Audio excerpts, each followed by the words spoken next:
So let's please share what you'd like to learn today, to share today. Any requests? Please. If the hologram isn't real, what is?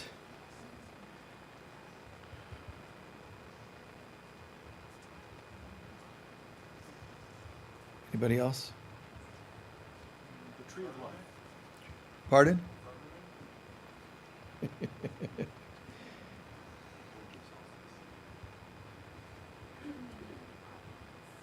Okay, that's good. Thank you.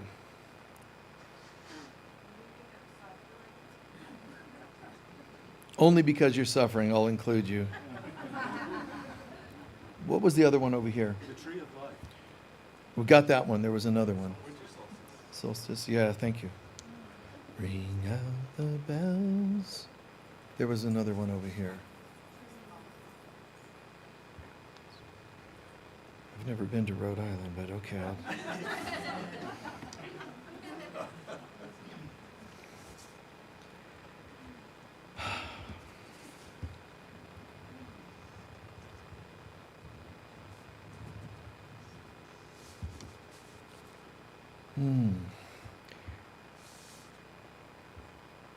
You know, it's really an honor to do what we do here, and it's an honor to share the things we share here. Clearly, there's something that's just magnificent that happens in our services, the types of people that attend and so on. And I think I said this last week, but I really appreciate that we can go very deep places spiritually, but that we don't ignore healing. Remember, I think it was last week we talked about the healing path and the spiritual path. And it was great, the feedback from people. Oh, that's right, I forgot about one or the other of those, and how important they are to blend together. That's why you can't go to the average, even New Thought church and say, can you talk about suffering today? Usually they don't even take requests. Most ministers think of a topic and then they rehearse it that week before coming out and doing. And to me, I think that's great, But to me, that would feel like a speech. So that's not my thing. And so to be able to say something like, let's talk about suffering and solstice in the same talk, or let's talk about the hologram and, firmament, and look at the things that you're asking.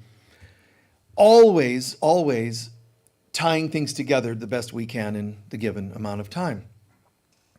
And it's really interesting because the work we do here, it isn't a Sunday service. And it isn't one person. There's a consciousness. It's the presence of God in man. Ernest Holmes once said, Christ is the name of God in man. So we can also use the I am presence, right? That's the name of God, I am, in us, the I am presence.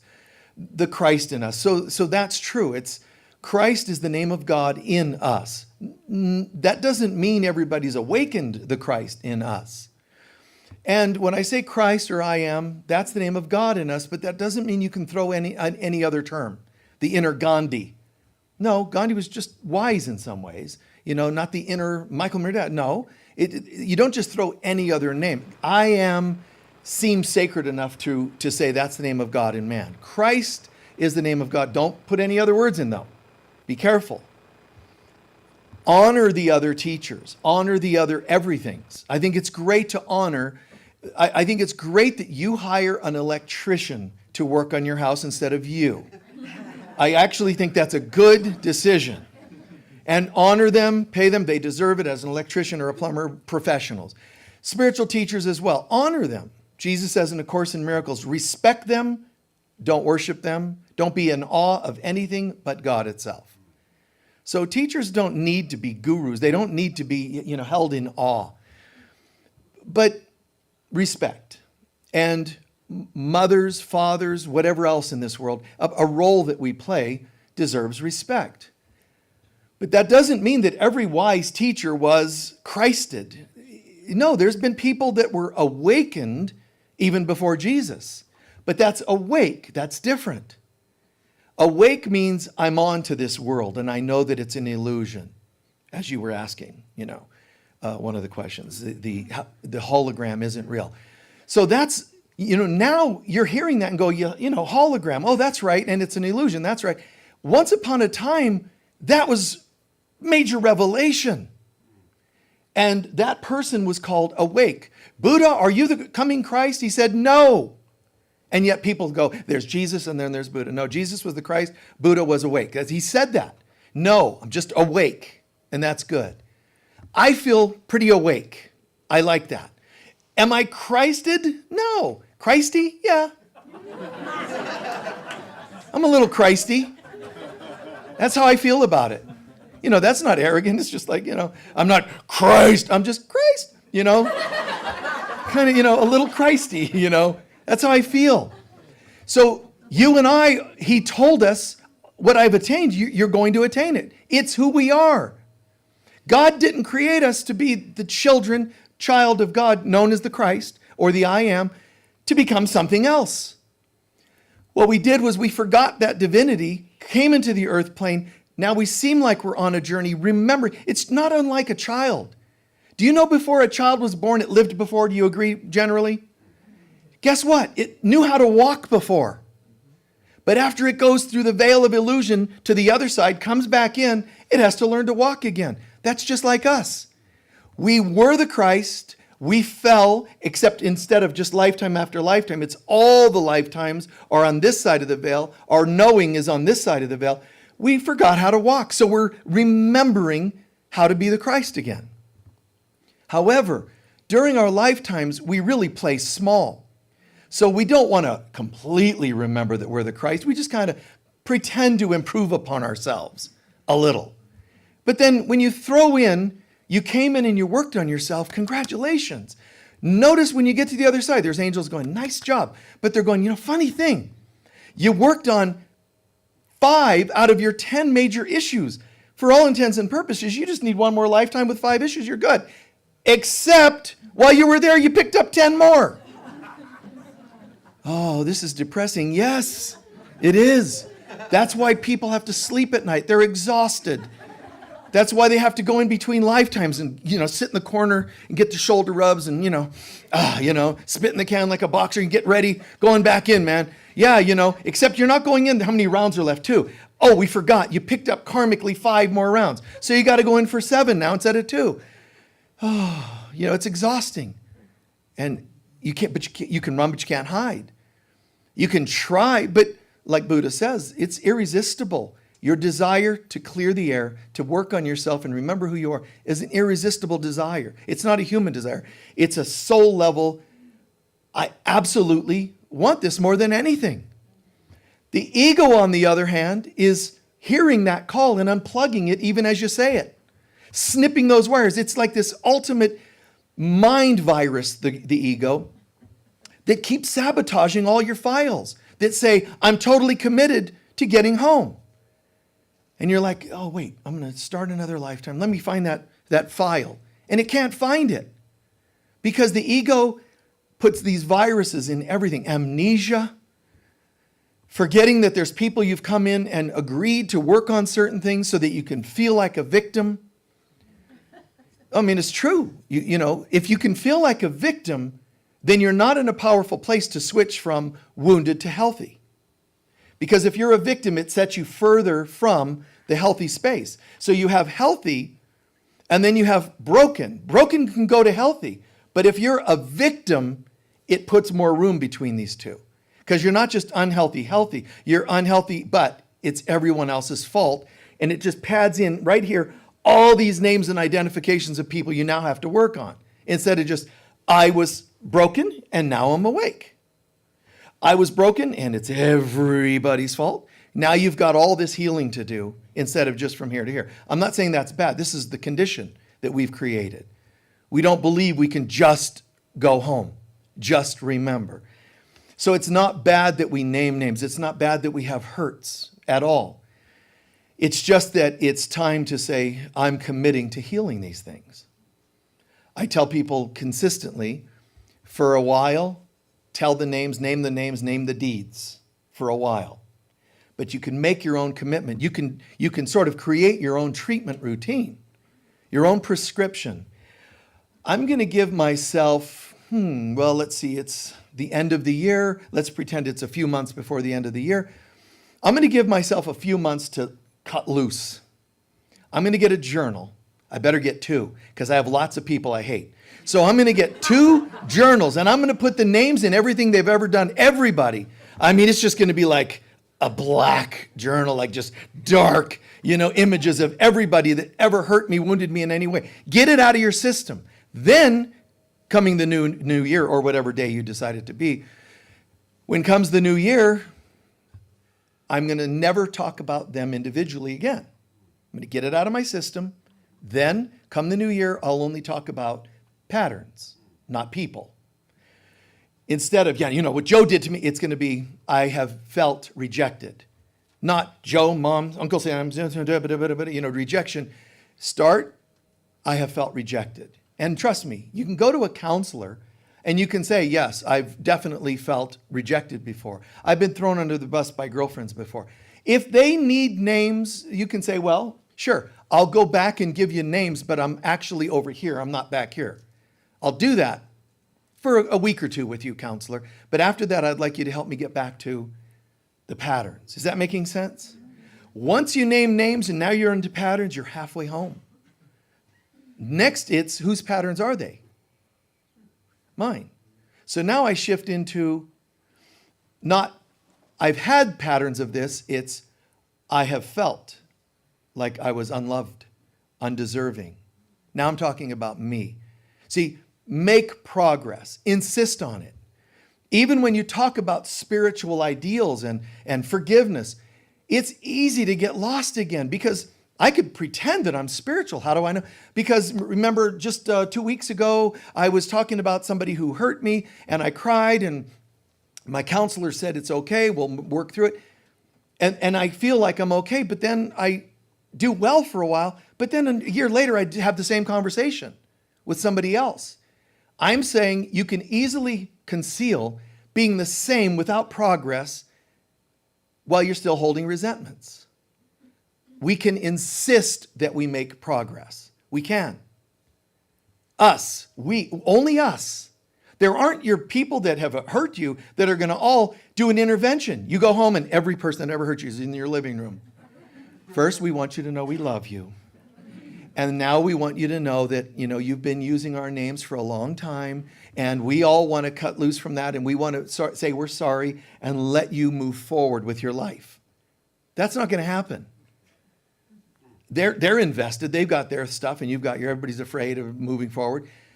Somebody's got to make a decision. It's that I am in me, that I am Christ. The Christ self gives me the strength.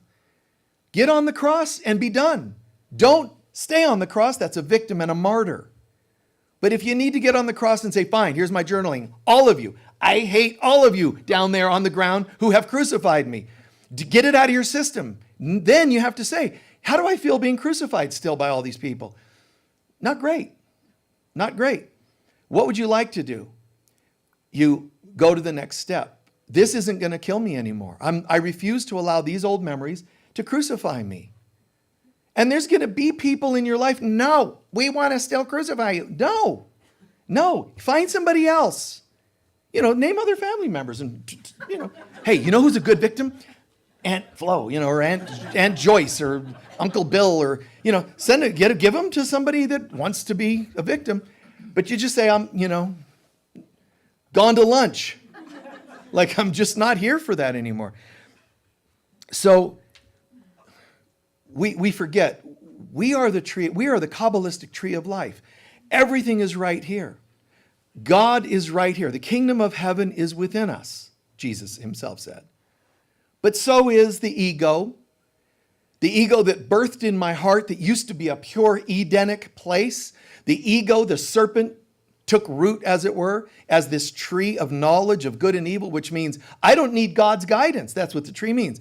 I got things figured out on my own. I know who hurt me. I know how long I'm going to keep them held captive. You see? That's where the birth of the ego and the serpent took place. The serpent that's self-will or willfulness. I refuse to be at peace anymore. I'm mad. I'm angry. I'm hurt. And I want to add, and then the ego infiltrates, because this energy flows down into our material life from the highest heaven into the material universe and into our lives, root chakra, okay? But as this is happening, it gets infiltrated. Instead of this perfect flow of God from the I am to the I am, I become I am not. My I am not is I'm wounded. I would be great if only. So the ego I am not has completely different statements from I am. Who are you, God? What do we call you? I am. I am that I am. Bliss is another word for it. I am bliss. That's excellent. So you can sit cross-legged, finger, mudras, hand mudras, chanting your heart out, and you could just go, that feels glorious. That's because, like Moses, you went up the mountain and you communed with God. And when Moses communed with God and was given 2 tablets, those are the right and left hemispheres of the brain. The burning bush is your hair. So when the light of God illuminates, he's describing that his own head up the mountain within himself. I'm not saying he didn't literally walk up a mountain. I'm saying, more importantly, it's a metaphor of him going through himself. So the tree of life that needs to come to life again, once upon a time it was alive, then it became the tree of knowledge, and it became all dark inside. Now I have shames and all these weird belief systems, but I'm ready to be done with that. I'm ready to be a Christmas tree with all the bulbs lit. I'm ready to be alive. And it's that concept, I was dead, but now I'm alive. I was lost, but now I'm found. Those scriptural references, that's what it's about. And I know it hurts. I personally feel that boys and girls, men and women, and anything in between, call it whatever you want, human beings have been hurt. They've been brought into erroneous belief systems to be something they don't want to be. I want to be a florist, but my parents were accountants, 4th generation accountants, and they won't let me without shaming the heck out of me. You know what I mean by that? So it's like these programs, and I think a lot of gals have taken on wounds, sometimes at the expense of themselves. Males have done things that have been very selfish. I'm not blaming males per se forever. I'm just saying that's kind of a pattern that we've gone through. And it's like, wow, I'm sorry, please forgive me. I love you. Thank you for allowing us to join together to release this. Now, I could say that to a woman, or we as an archetype of males could say that to women and everything in between. But those other people that are being apologized to, they could actually say, no, I want to keep this. I want to keep my limits. I know we played the role, the guys or whomever, played the role of putting them into sort of, sometimes we've humiliated females or children, put them in a state of shame or humiliation. We can say, I'm sorry, I love you, please forgive me, etc. They can actually consciously or subconsciously reject that. Why would they do that? Because that's part of their belief system. They want to keep the wound alive. You can only apologize your part. It's up to them to say, I got it, but I have to admit, I'm kind of scared of letting go of that. What if a man, I'm just using stereotypes for a sec. What if a man is the breadwinner and she's raising the kids get old enough and they move on, now she's got to do something else. What's going to happen if she owns that she is as skilled as any other human being and ready to launch into a new life? Do you want to stay, oh no, I want to stay on the cross and stay crucified. I want to stay in the darkness. No, die of your old self. Let the mommy who raised the kids, let her die today. Because if you don't, you're going to end up dying anyway and having to reincarnate to figure out how to come to life. So why not just do it now? Well, but my kids, your kids are now adults. They're 40. Come on. At some point, where are you? We hide behind the kids that need us. We hide behind all kinds of patterns. So this is sometimes called there's different terms for it, different kind of cultures and religions and so on. But this is the dark night of the soul, and you get to the light at the end of the tunnel. That's where we got to go. I'm ready to live in the light. I'm ready to dance in the light of God. I'm ready to, and then we still go back at times and sift through finding little snags in the hair. You comb out the knots and so on. That's us evolving, but it's just for now. We're evolving just while we think we're unevolved, which means where we hold judgments, that's where the unevolved, if you don't have judgments, then you don't have to evolve, you're home. So another wording for getting home, awakening, is really combing out the judgments. And the judgments include patterns that we hold. So I want to switch to a word called archetypes. So this is the difference between, let's say, role models versus archetypes.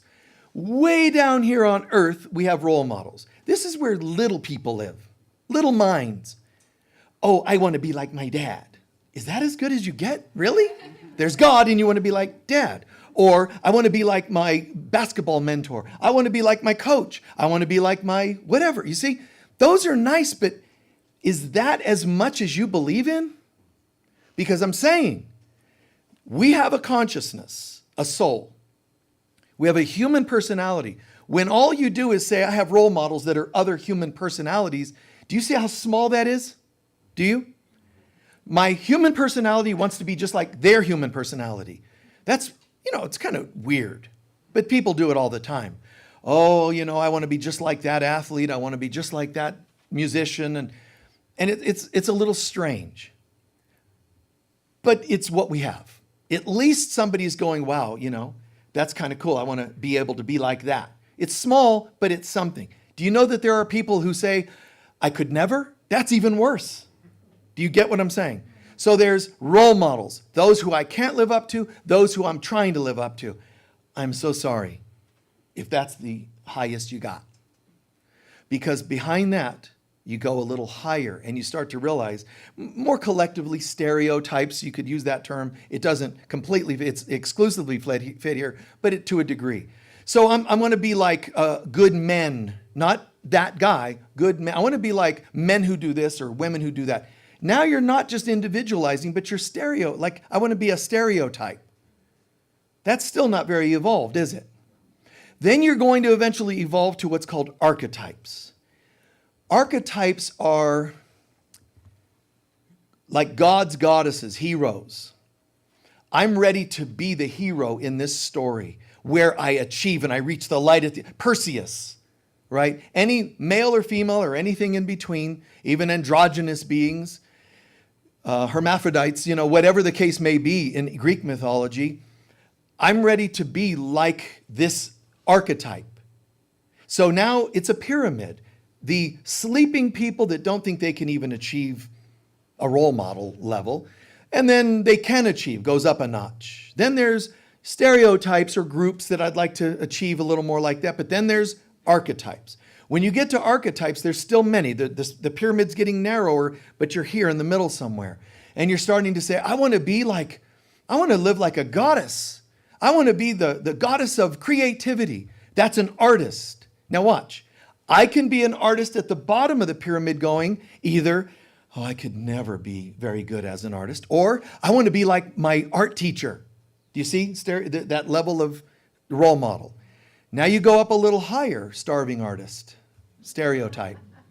Yes, I'm an artist, but I can't even afford brushes because I'm so painful to be me. Stereotype. By the time you reach archetypes, wow, I can access my inner Da Vinci. I can access my inner, you see what's happening? You're getting into bigger names, but it isn't just Da Vinci. But it sort of is, because he's a man, he's a person. You'll get bigger into the Da Vinci archetype. I want to have the brilliance. So you're starting to access not Da Vinci, you go higher and it's the archetype, the brilliance. Archimedes, Da Vinci, Merlin. You see, I want the magical access, I'm looking for that access to that consciousness, the inner, whatever it happens to be. You might still go, oh, wow, look at this person in mythology or this person in history. But you're going into accessing that yourself. And the highest you can get at this point is gods and goddesses. There are archetypes, literally, guys, literally out there surrounding our planet, surrounding through the universe. There are archetypes, meaning collective consciousness of Odin and Rata. See, people we called mythological gods and goddesses, those are actually archetypes out there in the ethers. In a way, Aries, Taurus, in a way, the signs of the zodiac are archetypes, right? But you evolve from being born and being a typical whatever, a typical Scorpio, typical Sag, typical Capricorn. But that's not where you're supposed to be left. You're supposed to go the next level. Okay, I'm going to, Sag. Everybody's born in the lower half of their astrological sign. So Sag, for example, is a horse. Is that? No. But Sag has its lower. Scorpio has its lower. Pisces has its lower.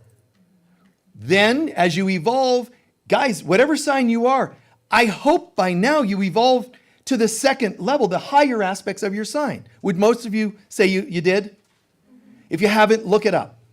Lower and higher aspects of your sign and do a checklist. No. Those are things for your homework. If you can't reach the higher aspects of your sign, you're not going anywhere else.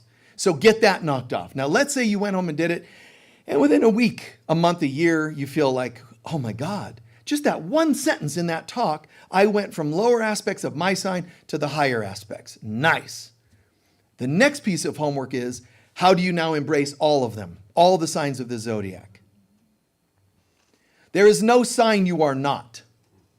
It can be afflicted, it can be lusciously alive in you, but they're all there. And if there's somebody says, I don't have any water in my chart, well, start believing that there is. You are the powerful one. You are the dreamer of the dream. You start imagining. Well, I don't have any air. Oh, I'm so ungrounded, man. I got like 28 planets, and there aren't even that many. I got 28 planets, man, in Libra, and I'm just like, I don't even leave bed. I can't decide. Should I get out of bed today? I don't know. Who's speaking? I'm not sure. 28 planets in Libra. So that could be pretty serious.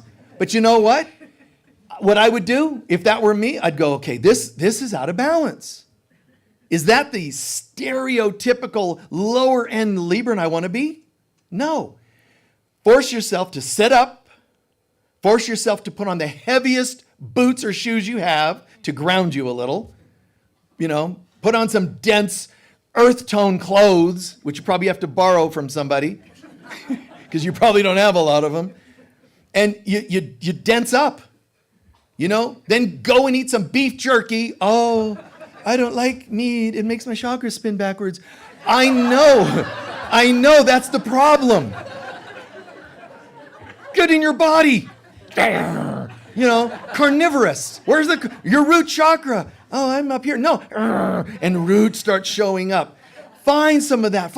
Grind it up. You don't even have to swallow the beef part. Just play. Drink the juice. It's good because iron is also grounding.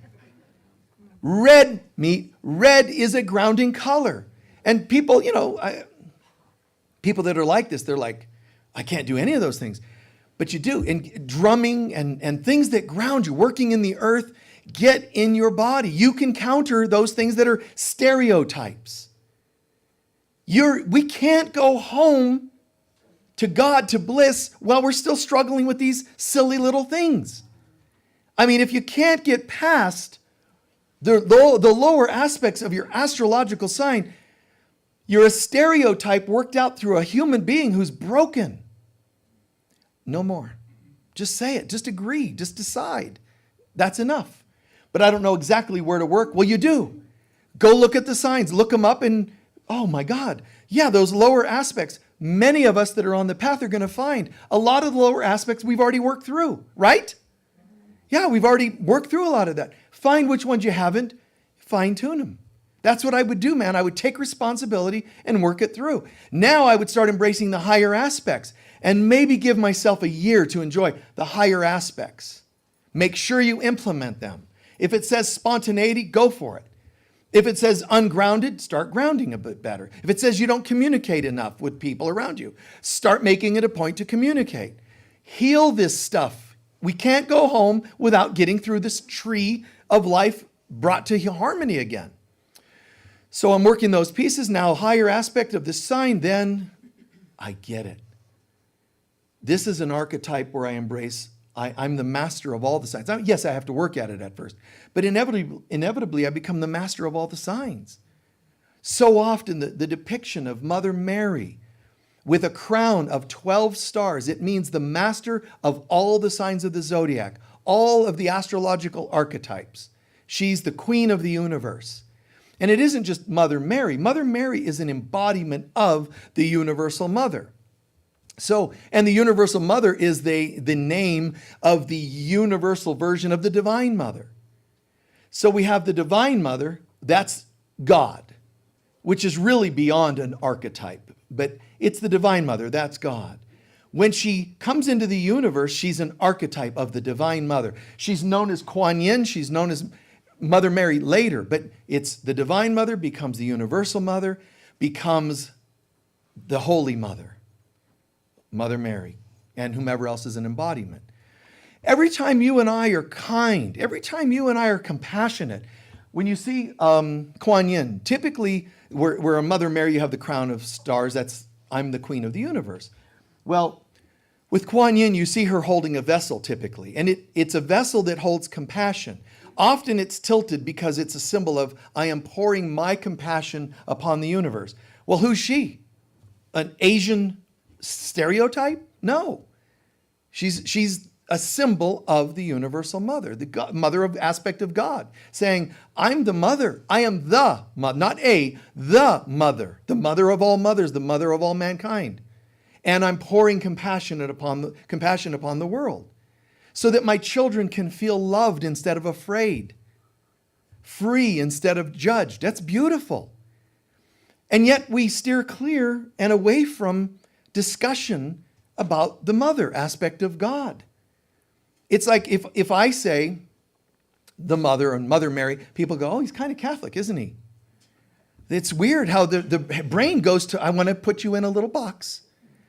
And if I say Kuan Yin, oh, he's kind of Buddhist. It's just strange because they just don't know where to slot me in. They shouldn't be able to just slot you in because you're this, not this. But you have to accept that you're this. First, you have to own that you've acted like this and start breaking down the barriers. So whatever sign you might be, it's like, that's just not good enough. That's not enough for me. No, man, that's not me. I refuse. There are people, performers, musicians, oh my God, who have said, no, I'm not doing it this way. People that had learning disabilities told you can't get anywhere, and they became the best of something, right? That's somebody that said no. Tony Iommi, a great, he's the guy that invented the heavy metal riffs, Black Sabbath's guitarist. Just before he starts his here we go, we're going to launch into our first tour. His last day at work, he got his fingertips cut off. Yeah. I'm pretty sure your fingers are important if you're a guitarist. I mean, call me silly, call me presumptuous, but I think. And what happened? Right? He just got these pieces of leather and glued them around his tips and faked as though he had fingertips. And it actually helped invent the sound of heavy metal. Because of the way how he had to tune the strings and how the way he could manipulate the strings or, embrace the strings here, it created this sound. This famous Ringo Starr, the most famous drummer in history, but he left-handed. And they make drums typically for right-handed players. So he couldn't do a drum roll. His arms would get all twisted. But that became his style, that when he does a roll, it's not da-da-da-da-da-da, it's it sounds like they call it the falling down stairs drum roll. But it's signature, it's so cool. All these people found a way to make it work. So you can be the Sag who people say, oh, the lower half of a Sag, yeah, that horse is as, You can say yes and laugh at the parts where you acted like, and then go somewhere with it. Take it somewhere.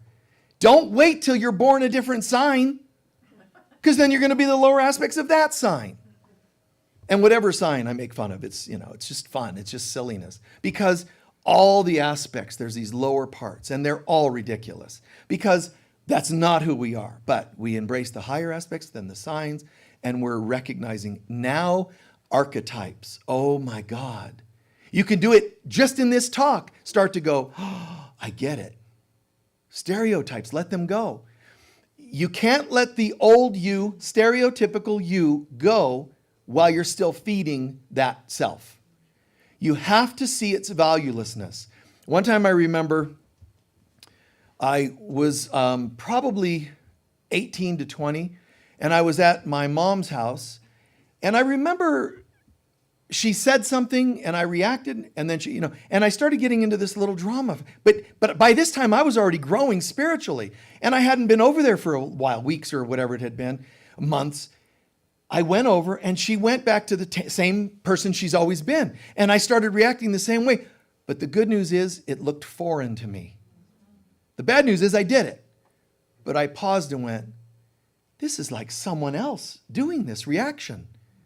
I felt already separated from it, and I saw it, and I just changed it right then.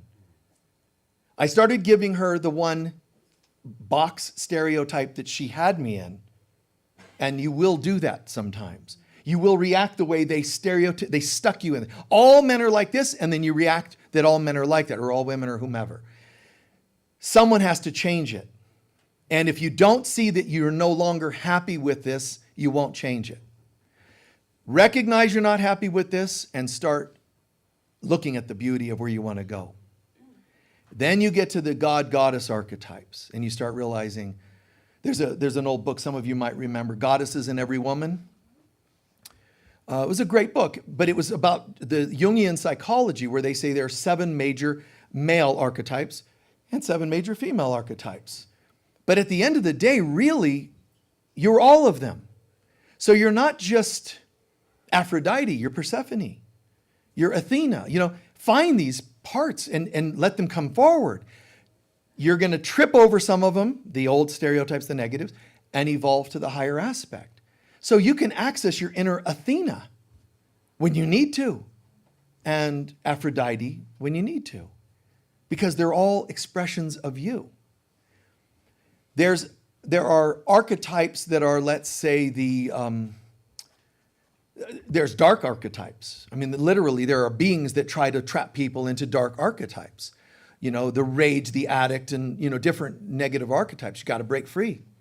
So you get to the positive archetypes, and again, the old ones don't work for me, has to happen. The new ones are where I'm going. Now, when you're working your way up that pyramid, there are other archetypes, historic people. For now, there's the inner conqueror. There's the inner, like I said, Da Vinci, the brilliant, or the Merlin. There's an inner King Arthur, there's an inner Guinevere, there's an inner Lancelot, and so on, of that story. But there's also the inner Mary Magdalene, the inner St. Peter, Paul. All those are archetypes. Mother Mary didn't say, I want to be like my mother. I want to be like my cousin. She said no, she did this. She opened herself up, so all these lower aspects of the pyramid, from here to here to here to here, falling away. What do you want to be, Mary? I'm a servant of God. What would you like me to be? You mean you're asking our opinion? God says. Wow. Mary, because you're so open, no settling. No settling. I'm, a single mom. I'm a divorcee for, 6 times I've been married. And all these negative archetypes or stereotypes, and you live under those. And eventually, no. Your will be done. So God says, well, if it's our will be done, this is great. Takes the Holy Spirit, the Divine Mother, and the Universal Mother, and downloads that into this human being called Mother Mary. She becomes an ascended master. She becomes Christed. She has to be Christed to some degree to hold the body of a Christed being known as Jesus in her body. She has to be able to hold that frequency. So you see what I mean by that? She opened up to the capstone, the top of the pyramid, God. And what I'm saying though is the ultimate archetype is the Christ. It's not the Buddha. Buddha died. Buddha did not resurrect himself. Buddha got sick and died. We know that historically.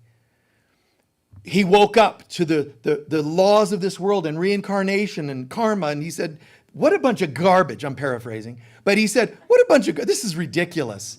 We buy into this, and then we have to keep coming back and redoing it because we didn't get it. Well, guess what? I get it.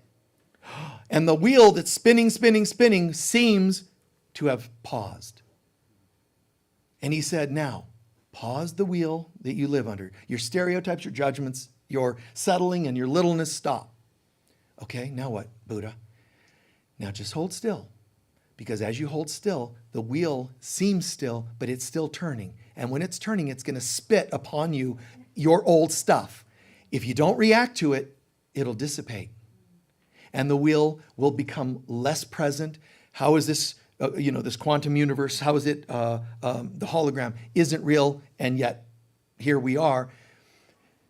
You're letting the wheel that generates, it's almost like this world is a hologram, but imagine that the hologram is fed. You have to have a generator to pump up the projector to push the images onto the screen. What if I allow the projector to pause or to be unplugged? This wouldn't show. So what he's saying is stop reacting. You're unplugging. I used to call it a fan. The fan is blowing. And I tell people, here's how you unplug the fan. And I gave examples. Unplug the fan. And in life, what we do is, nope, I can still feel the wind blowing because it takes time for the blades to slow down and stop. But what humans do is, I'm ready, man, to unplug from this world. I'm ready to ascend. Okay, unplug the fan. Nope, I still feel the wheel. Now you're karmically up creek because you just judged that it didn't work. You just judged that you failed when you unplugged the fan. Is that making sense? You unplugged it, but you still felt it. Well, that's what Buddha was saying in a sense. You got to hold still, and you're still going to have stuff coming your way.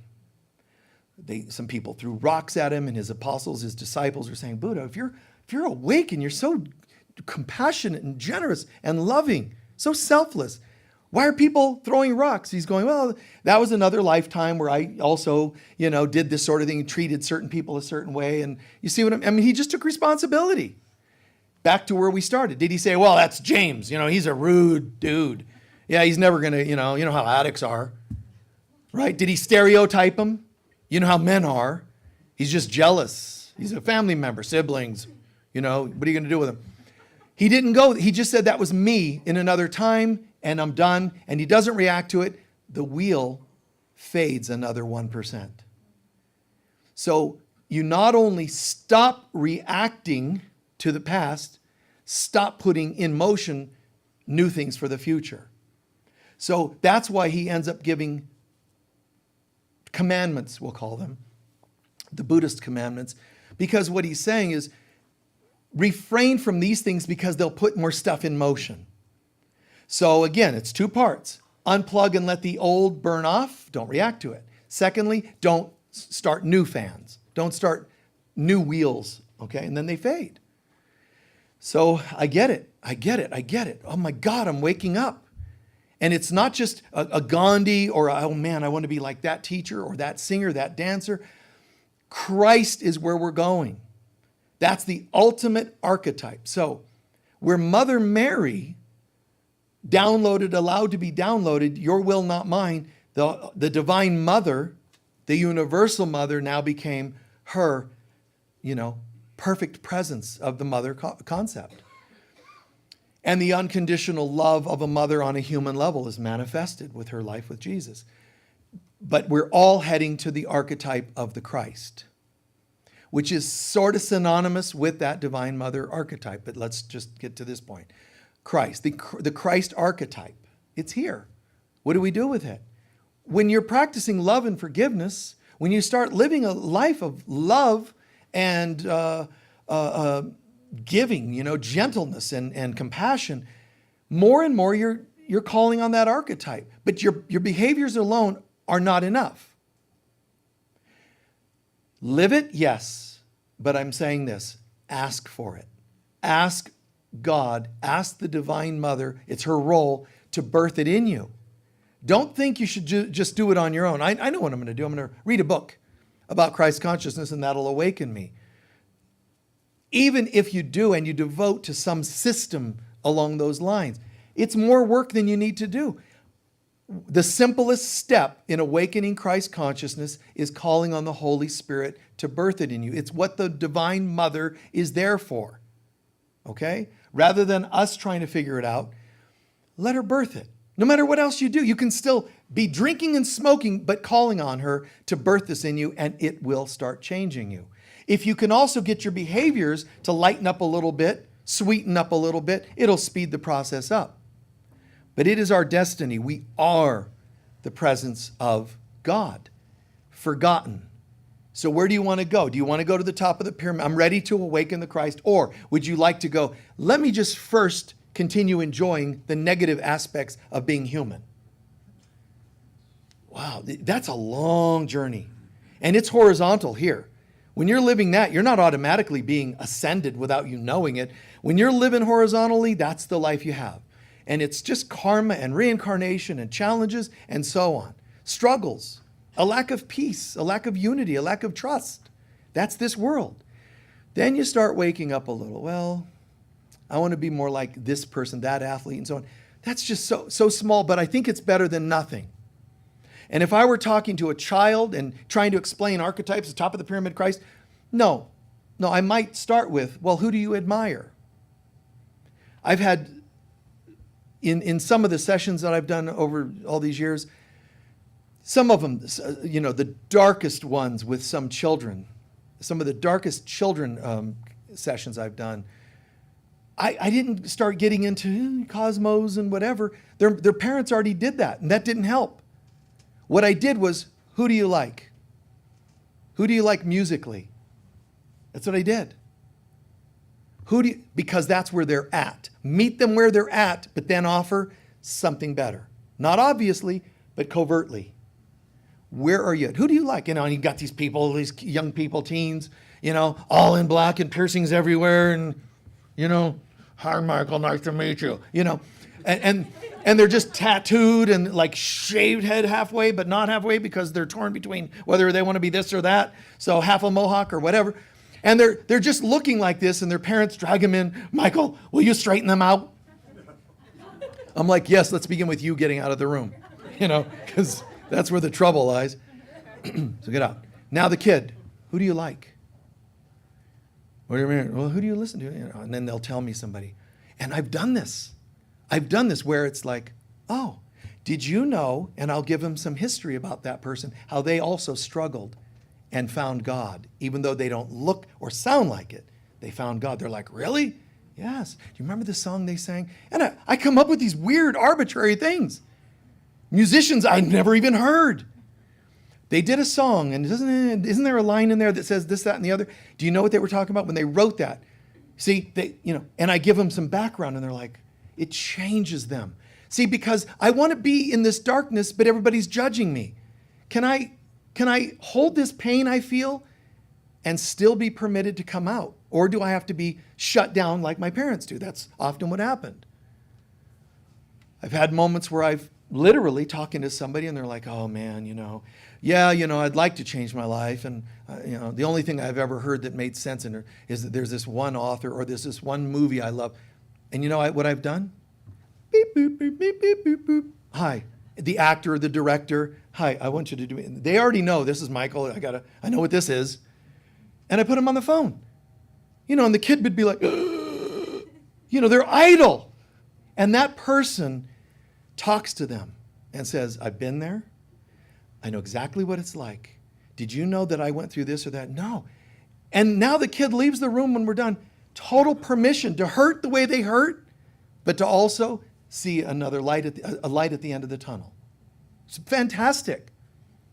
And those people that I've reached out to do things like that, or sometimes I ended up sending, signed CDs or signed albums or signed whatever pictures to the kid later, as a surprise for me saying, nice job with the work we did. But those people, those actors, directors, stars, whatever they are, taking time to do that, that is probably in the top of the good karma for their life. You see? I mean, that's what matters. I've said so many times, my God, music or whatever, things when I was an adolescent, I've said a million times, but Earth, Wind, and Fire, man, they were talking to me.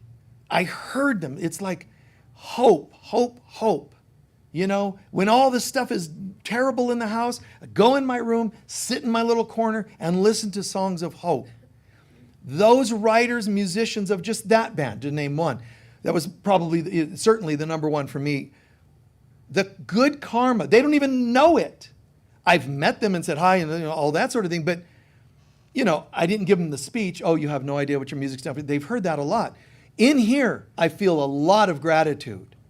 But then there's people that I know that have said, I like this Michael guy, I like the way he teaches, I like the way he does this and that. But it still gets credited back to them. That means that automatically adds more feathers to their wings to take them higher when they're on the other end, the other side. Your gratitude for me thanks them. But they're not the archetype. They're a image. Christ all the way home. So one reason for the magical things we do here, the great feeling, the vibes, the intuitions to know, what would you like me to cover today? And then just be able to do that.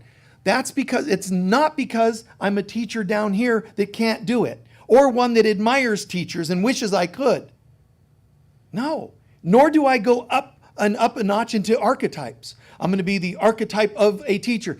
That's great if I could. I'm going to be the archetype of the greatest teacher, the healer archetype.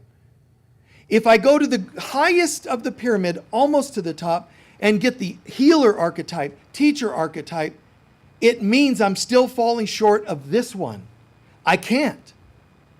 I never ever said, I want to start listening to music. Who's the second best band around?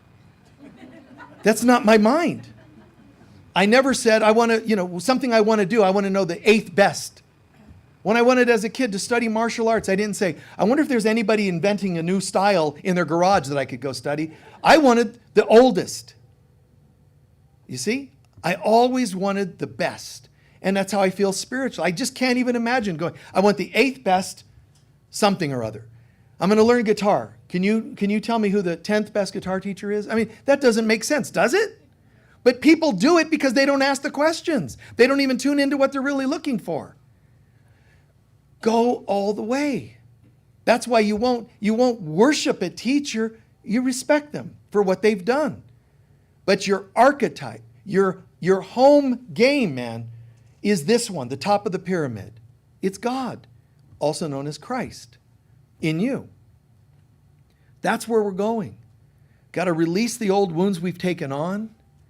And we as a center, just briefly stated, we just don't settle. We're the strangest group because we just don't settle.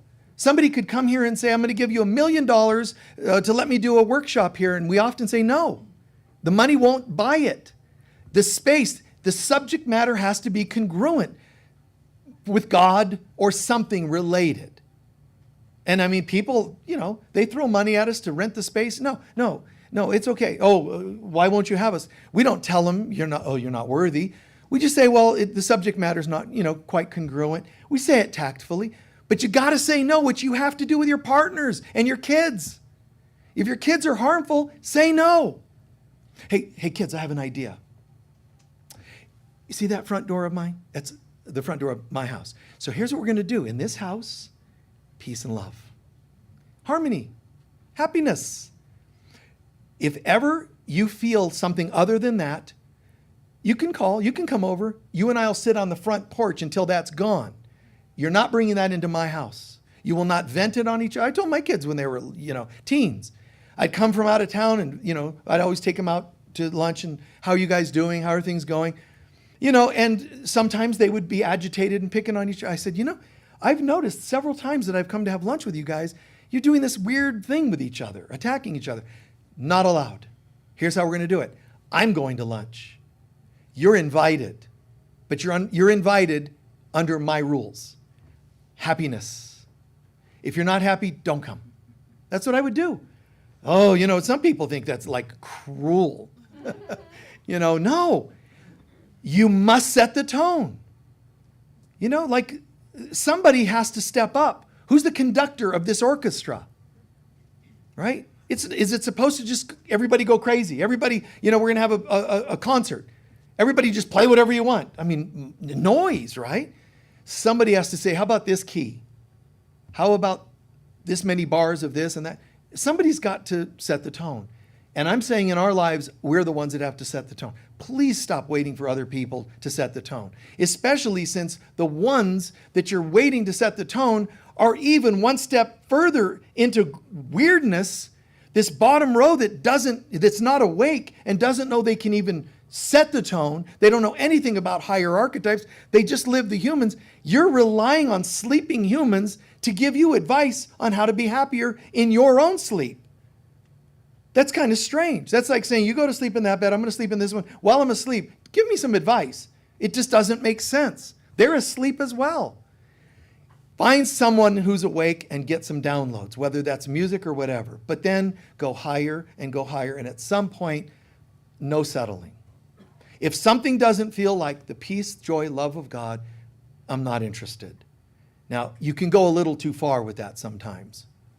You can. I mean, it's easy to go too far. I've gone to go buy some cereal at the grocery store and the vibes were just not quite right. It's their grocery store. What you can do is say, here's the space I want right here. So I can walk through Safeway being in my own little bliss, which I typically would be. Me, I'd kind of look like I'm insane sometimes, But I can't tell your grocery store or remember that one. Don't tell other people how to be in their houses. Just hold space. And what's nice is they'll feel it. People feel it and go, there's something about you. I would love that vibe in my life. You see? But somebody has to step up and set the tone. And you're responsible for your tone, for your airspace, for your life. And like I was starting to say here at this center, I've said this many times, but we really do a good job setting a tone. Is it always perfect? No. But it has to be a certain way. If we're not having certain harmonious conversations at some points, we stop having them. And then people will say, we need to have that conversation. I'm going to say, not until that's gone. I won't engage with certain things. We got to bring it to harmony or no. And it lets everybody have their space, get to harmony and come back together. Chaplains, board members, employees, whatever it happens to be. But at this center, we have so many things we do for free, and I like that. But we have a monthly prayer vigil where I sit for 12 hours doing prayers every hour, and it's free. Once a month. Well, do you get paid? No, I don't. But you know what? Yes, I do. Because you can't do once a month prayer vigils all day and not see the effects. So we're doing that. Plus, we're having these free Monday programs on Zoom. You have to be a member of the Friends of Michael Mirdad Facebook group, and then you get into these Zoom programs. And it's free. I think it's a couple dollars to get in the Facebook group, but that's it. The Zoom program's free. And you know what? We did that for years now. I was doing it 5 days a week during the COVID situation, and then gradually cut it down to 1 day a week. And it's been working ever since, for years now. We do another Zoom program a couple times a month, the Daughters of Heaven. That conference, that book, and so on that came to the world, it wouldn't have happened had we not been doing the prayer vigils. It wouldn't have happened had we not done A Course in Miracles a year at times. We've done dedicated to that. It wouldn't happen if we didn't have these sacred services. So this gave room for a Zoom program and a Facebook page, another Zoom program. This gave room for us doing an annual Christ consciousness workshop. You see what I'm saying? That's the tone I set. I really live to keep feeding that energy into this situation. And to see the kinds of posts people make and the comments, I feel like permission to talk to the mother. Nice. I could die now, and I know on the other side, there's a lot of beings going, thank you. Angels that said, you turned people on to believing in angels. Thank you. Mother Mary, Jesus, hope of breaking through wounds of the past. Those are energies that are waiting around us. It's in my Father's house are many mansions. That didn't literally mean mansions, but it's many stages of consciousness, and you've made yours. So have you made a rich territory mansion, so to speak, meaning large house, but it means large consciousness. Don't try to expect to cash in on all of your good karma here. Because if you did, it's now dissipated. It's been done. It's complete. It's okay that some of it doesn't come to you this lifetime. I'm not saying deny the good. I'm just saying it's okay. I know I've done a lot of good. Even if I've made mistakes in this life, it doesn't matter because I know the richness I feel while here, and I also know a lot of richness that awaits me on the other side. So we've done good, but we're seeing the fruits of it. Every good deed, but every good thought, every good word, every good extension to other people, love and kindness, love and kindness. Let me pay that forward to you in the grocery line. Why are you doing that? Because I believe it's love and kindness. See what you feel to say to the person. Sometimes it's great to say to people because you deserve it. I love that one. Love and kindness, they're like, oh, that's nice. When you say you deserve it, they're like, It really, days they might be thinking about that. What did that guy mean? I deserve it. Because it really does something. You're planting seeds, always planting seeds. Please take a few centering breaths.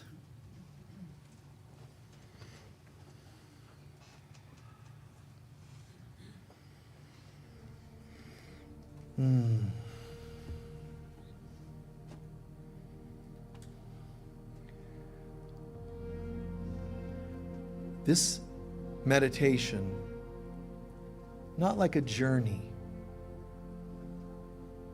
just soak in these concepts.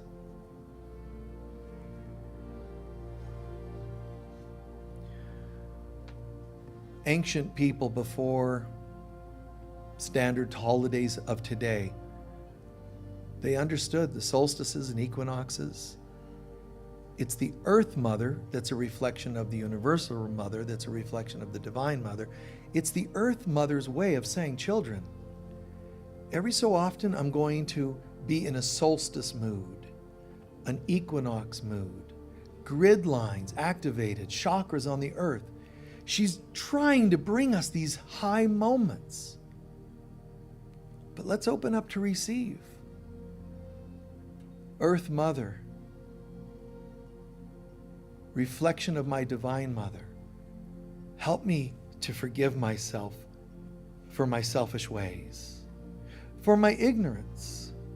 Just peel these layers off. Let me learn to live in harmony with the cycles of life.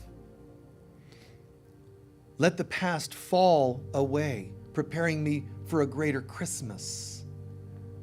Let Christmas bring me gifts that I can take into the new year, a new life. And let this happen every year. Let this also happen every week. Let me end a week saying goodbye to what didn't go well and give thanks for what did and get prepared to launch into a new week from a higher level. I know this is possible. Show me and guide me.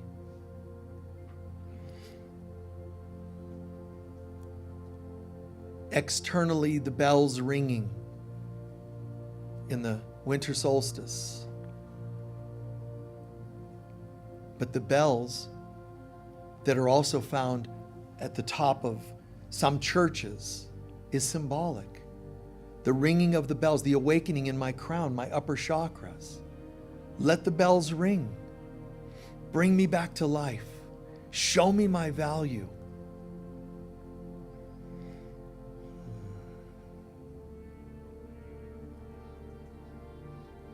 There is no separation.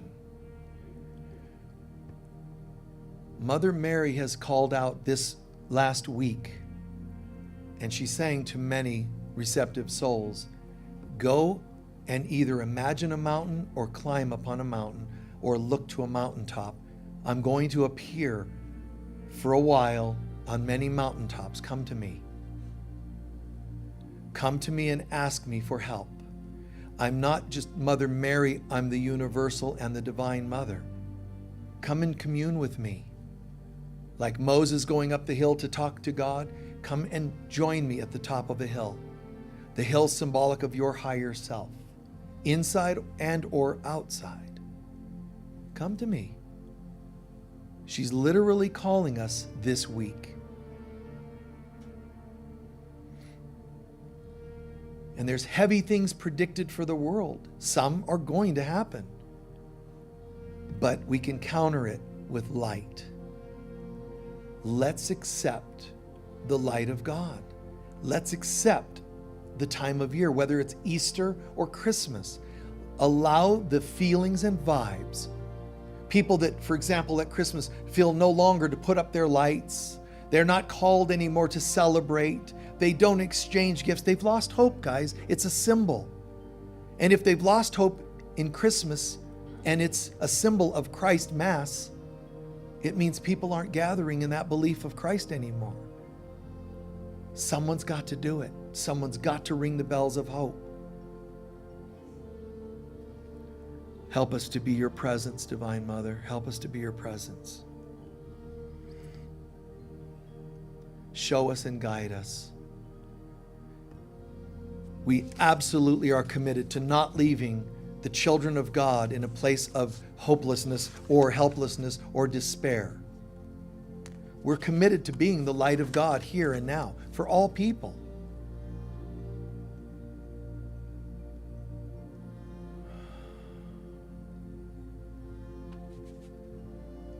All people everywhere. Breathe into this for a moment. Just, yes, yes, yes. Feel it. Feel it like an activation from the Holy Spirit of God. Bring my light to my children. Breathe it into yourself with conviction. And once you've breathed that in a couple of times, now look at the world and just your lips, the sound of your heart through your lips to all the world and people that felt hopeless. Send them a tone of hope and celebration, a deep, reverent tone.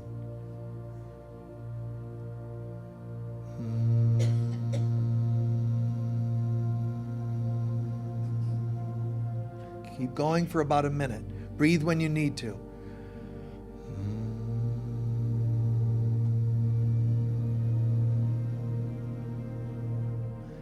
Let your lips make the vibration and the sound. Vibrate it down into the earth. Put your hands on the earth or on your chair or on your knees and let it vibrate through your hands, from your heart, through your hands, down into the earth. And the whole earth is vibrating. People that are in war-torn areas are feeling this strange vibration of the Mother through the earth, bringing them hope. Download this for a minute longer. Download it to places that were expecting earthquakes, tsunamis, and whatever other troubles. We might disperse them all or some, but we know we're setting the intention. Perfect love and light of God.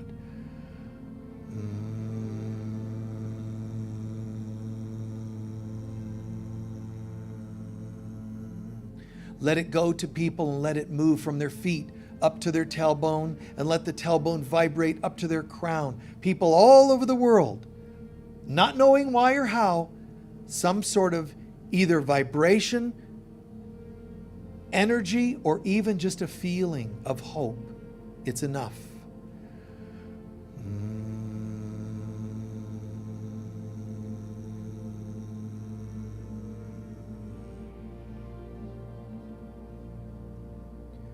And we relax, and this sound becomes a blessing to all of God's children. Time is an illusion, so this reaches to the past, present, and future, to people in all dimensions, all lifestyles, everyone, anyone that's ever been locked away, hurt, not knowing why. There's hope. We're right here with you. People sitting around campfires with beautiful intention. There's hope. People crying at the loss of loved ones. There's hope. We understand the tears. Be held in our vibration of hope. Confused children.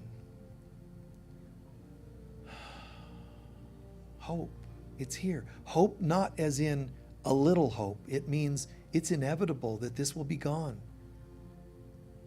Here and now, that's not happening. The presence of God instead is what you feel. And you, whoever that person is, you're going to move in that direction now. Us, our children, our ancestors, everyone, everywhere. And so it is.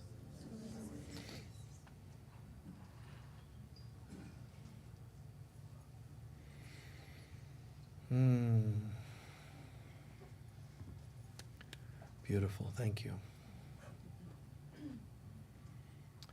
Just breathe and get reintegrated into your body.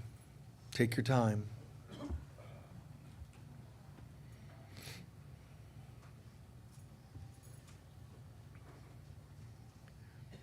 Take your time. While you're still in that space, I don't want to shake you out of that space, but while you're there, what did you learn or hear that made the most sense for you today? Or what did you see or feel in the meditation? Can anyone share what can make a difference in your life or in lives of people around you? Yes?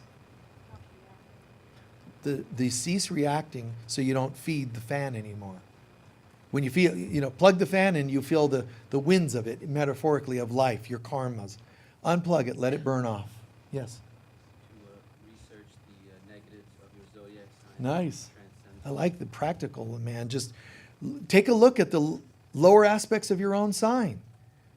Stop being vague. I'm growing spiritually. Really? Let's look. If you're not past the lower aspects of your sign, I would think twice about, I'm ascending tomorrow. I would bet against it. I mean, come on. It's easy. What are the lowest aspects? And whatever they are. You can be one of those signs that doesn't like to have a clear direction. I get claustrophobic if I get too much direction. I like to just breathe free. That can be excessive sometimes. How can I be free but also have direction? That's balance. Find balance, if nothing else. That'll help. Anyone else? What did you hear? Yes? I like what you said about the mountaintop and the analogy of the mind. The mountaintop, the analogy, the meaning. So do me a favor. Say that again, but say it as though it's something you know is true. So we're sitting at the grocery store. You walk by me. Hey, how's it going? And what can you tell me today? You are God. That's it? I'm God? Tell me about the mountain. If I were to be accurate. Yep. But basically, what is all that compared to almightiness of God? So if you're on top of a high mountain and you're saying praise God, Yeah. those are the highest words. Yeah. So now you're able to speak this point, which is there's a mountain and it's the top that we want to go. So you can say that. You see what I mean by that? Say it as a truth statement. Now you're a teacher when you say it. If you say it as though you believe it, you're a teacher. Agreed? Yeah. See, if you say, Michael said, you're a parrot. That's it. You're just a parrot. You're just reciting what I said. I mean, that's kind of nice. You're like an academic student. You memorized something I said and you repeated it back. The left brain world likes that kind of behavior. I'm repeating what I was told, even though they wouldn't agree with spiritual concepts very often. But you make it you say it what you believe to be true. And if I said a sentence and you only agreed with 80% of it, that's the part you can say that's true. Okay? Then you're a teacher. And step into that, because that's an archetype that's up here, much higher than the Nothingness down here. Who else? Yes. Don't wait for someone else to set the tone. Don't wait for other people to set the tone. You got to step into your life, you know. See, if you try to change your life by simply forcing it on other people, you're reacting still. Because some people say that's how you become take control of your life. And it's all very anger oriented. Set the tone. That's different. See, I didn't say to my kids, I can't believe you kids are behave this way. You're stop it right now. That's setting the tone, but man, it was not a good tone. But when you say, hey, I have an idea. And my kids always knew, oh God, they always knew that was not good. Because I would always put it in this positive frame. Hey, I have an idea. It's great. You're going to love it. From now on, don't even come to have lunch with me after a tour, unless you're going to be nice to each other. And it worked. They knew. Yeah. They knew. Get in the right space. And what would make you not want to get? Why would you not want to? It's obviously not God's voice that you're hearing or following when you resist that. Did someone else have their hand up? Oh, yes? Not settle into what kind of future I aim to be. Say that again. Not settling what kind of future I aim to be. Not settling, but say it as though you're telling me in the aisle of Whole Foods. How do you say that as a sentence of the truth? We need to, Not settle into the kind of future we aim to be. yeah, we need to not settle for just role models, for example, right? That's the truth. Isn't it the truth? So is that right? You got that? Is that okay? Yeah. So that's the truth. And it is true. So share it. Be yourself and don't try to be anybody else. Be yourself, not anybody else. When we were meditating and you kept using the word hope, Yeah. and obviously talking about the mountain and the energy, Yeah. there's like an anagram that came through of hope, Yeah. home in the heart offers effort, Mm. peace effortlessly. Yeah. Home offers peace. Yes. Effortlessly, so we know we're home. That concept, yes, home, hope, that concept that there's hope. And now hope sounds little in some context, but it means everything. There's still hope. There's still hope. There's an athlete that was dying from injuries, and the family was asked to come in, and he was done. He's going to be deceased by morning, so say your goodbyes. And they all said their goodbyes, and they called in the chaplain or whatever, and he came in. And, these are all just like really grunts. These are just grunt people. These are just dense people. But they called the chaplain for the gratuitous, goodbye and go in God's hands or whatever. And this guy came in, man, and just, this is not the will of God. We command that you follow the will of God, that you be healed. Boom, boom, boom, boom, boom, boom. And the dude, that minute, everything changed. Instead of, it's like beep, beep, like, oh my God, that's right, the will of God, man. And it doesn't mean everybody is resuscitated, but you know what? If I sat there and they didn't get resuscitated, I still heard the presence being commanded into my own being.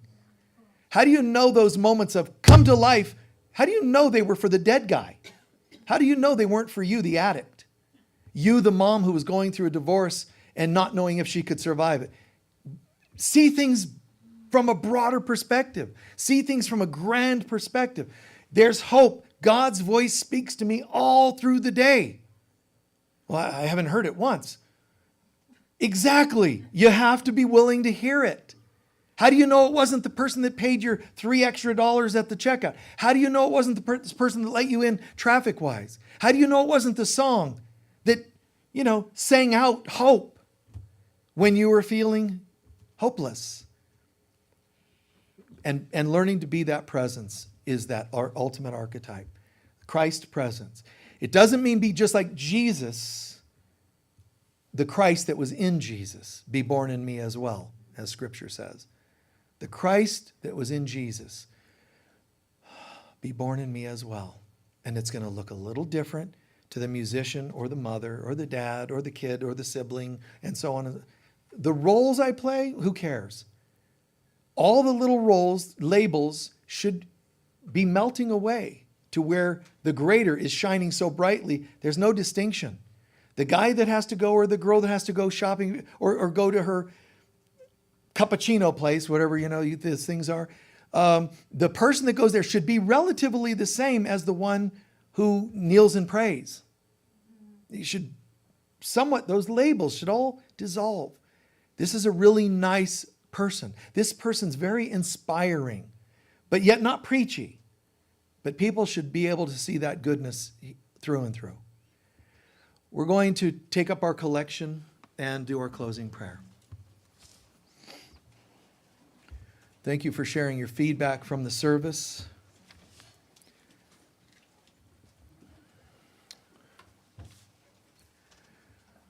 I love our prayers, our closing prayers, but like it's divine love flowing through me, blesses and multiplies. I mean, it's an affirmation of prosperity. So together, please, divine love flowing through me blesses and multiplies all that I am, all that I have, all that I give, and all that I receive. And so it is. Thank you. While they're passing those around, a couple of quick announcements. If there's a couple of topics you requested that I didn't get to, I apologize. You can try them again later. But a couple of quick announcements and then our closing prayer. So first, those of you who make donations, the regular donations go in the bags, the purple bags. But any extra donations go in the baskets. And those are for what we use for people of lesser means or sometimes special projects. But we do have our Christmas program coming up every year. The board members, what we do is we pull together some of our own funds that we might have together, and then we join it with any donations you can give. You can put those in the baskets or just give them to the office people, but specify Christmas donations. What we do is we put all those together. If it's a check that you write us, it's okay. We'll cash it and put cash in the envelope. But we take it during the holiday season and we go out and we share it with people that are struggling and with lesser means, okay? So please be generous as you can. You can even give gift cards to certain stores. We have the healing room here, the yurt with the crystal bed. If you haven't done that, you ought to check that out. It's quite powerful. And let's see, social media. Yes, you can join our Friends of Michael Mirdad Facebook group, but there's another one, the Daughters of Heaven Facebook group. Either of those, if you want, there's Zoom programs that we do live. If you're in either or both of those groups, you would then be invited to join our live Zoom program as well. It's time again. Today's the last of this year. Today's our devotional day. So whether you join us for 1 hour, which is our opening prayer, the second hour, which is our closing prayer, the next hour, which will be in about 45 minutes to an hour, whatever, half an hour, we'll do that. And then every hour, it's on the hour, and we share inspirational read, prayer, sometimes meditation, just depends what's happening in the moment. But we'll do that for 12 hours today, 10 to 10. And it's the last of this year. And lastly, we have a Christmas concert. So I'm reminding you, and admins, try to make sure we get that on my announcements, because I happen to just remember it. You don't want to rely on my memory. So Christmas concert, the 24th. So we'll have service. It's Sunday, the 24th. Christmas Eve is on the 24th. So we'll have our sacred service, Christmas Eve day, and then 2 hours after, like 2 to 4, we're having a concert. And we have several musicians we haven't had here before. Robin Miller, who's one of our regulars here, he works with a Christmas band. They do a lot of gigs doing Christmas shows. So we're having him and his friends, and we'll add another 1 or 2 people besides. But we have a lot of Christmas, and it's not like they're not going to do Rudolph, but they're doing the deeper kind of traditional, beautiful Christmas tunes and some very unexpected Christmas songs that are fantastic, deep things. I mean, it's really, really magical. So join us for that. That's 2 to 4. It's only $20. Typically concerts are going to be a lot more in Sedona or wherever, well deserved for the musicians. But we're charging just $20. People can watch online for 10. Okay. And I believe that's it for announcements for now, so thank you. Please stand for our closing prayer.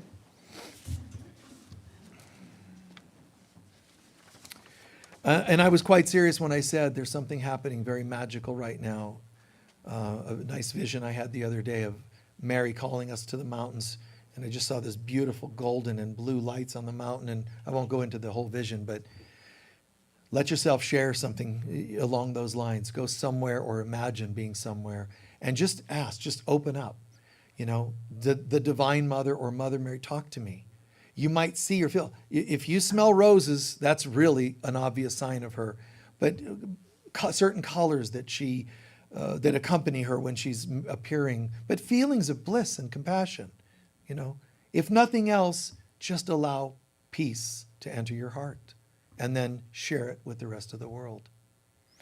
I love our closing prayer. We're going to share that, but remember, as we're doing it, for people who have never been here or watching online that have never watched, you know, notice how we say this. You know, the light of God surrounds us, and we are the light of God. We affirm that that's our presence. That's not to be arrogant. It's the presence of God. We're calling it in right now. And we close with, and wherever we are, God is, I am, we are. Look how perfect that is. God, self, and others. It's downloading that presence. A sense of gratitude for each other, with each other.